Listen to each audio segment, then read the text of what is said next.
Hello mga mare! Kamusta kayong lahat? For today's video nga ay magluluto nga ako ng sinigang na baboy.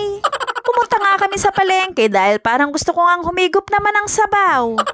Mahal pa nga yung kilo ng baboy kaya nga kalahating kilo lang yung binili ko.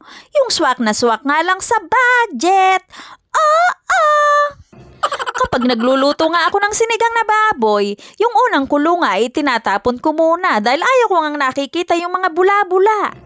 Tiliitan ko pa nga yung hiwa ng baboy para nga magkasya sa aming apat. Bumili na nga rin pala ako ng 2 taling pechay. Hinati ko nga ito sa gitna. Bumili nga rin pala ako ng saging na saba dahil bumababa nga ang aking potassium. Diyos mio marimar, kaya nga yan na rin yung memeryendahin ko. Lalagyan ko na nga rin ito ng 2 gabi. Isasabay ko na nga sa baboy habang pinakukuluan ko para nga malambot na malambot at maging creamy sa gabi. Lalagyan ko nga rin ng 2 talong. Basta i-slice ko nga lang dahil yan nga ang gusto ko. Diyos mio marimar, palagi na lang may sundalo yung nabibili kong talong. 2 piraso na nga lang ay may sira pa yung isa.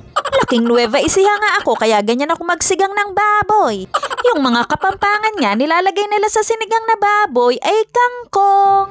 Never pa kasing nagluto si nanay na nilagyan niya ng kangkong. Basta nga nung bata ako ay nakikita ko lang na ipinapakain ni tatay yun sa kalabaw namin.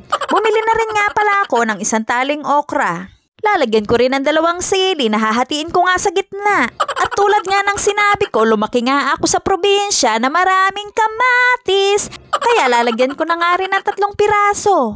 Dagdagan ko pa nga ng 1 sibuyas. Sasabihin ko nga sa inyo na maliliit nga lang yung kamatis na yan. Baka naman kasi sabihin nyo ay kinamatisang baboy yung iluluto ko. Tinusok ko na nga ng tinidor itong baboy kung malambot na nga. Okay na nga, kaya ilalagay ko na nga itong sibuyas, pati na rin yung kamatis. Ganun na nga. Kung hindi nyo na nga maitatanong, ay favorite nga itong ulam na to ng aking mga junakis. True lalo. Wala ngang halong eklabus yan. At isusunod ko na ngang ilagay yung talong, okra at 2 sili. Ay mali. Lalagyan ko na nga rin ng magic sarap, ang magbibigay nga ng magic. Lalagyan ko na nga rin ng asin para mabigyan nga ng tamang lasa itong aking niluluto. Gayon din naman ang konting patis. Tinakpan ko na nga at hinintay ko na nga lang lumambot itong mga gulay. Ay, Diyos mio marimar, may pechay pa pala. Mas gusto ko ngang ilagay yung pechay kaysa nga sa kangkong. Dahil nga nasanay na rin yung bituka ko na yan yung kinakain ko. Dahil nga palaging may tanim si Mother Earth noong araw. Kahit gabi nagtatanim pa rin siya. Ilalagay ko na nga rin yung sinigang powder para matapos na nga.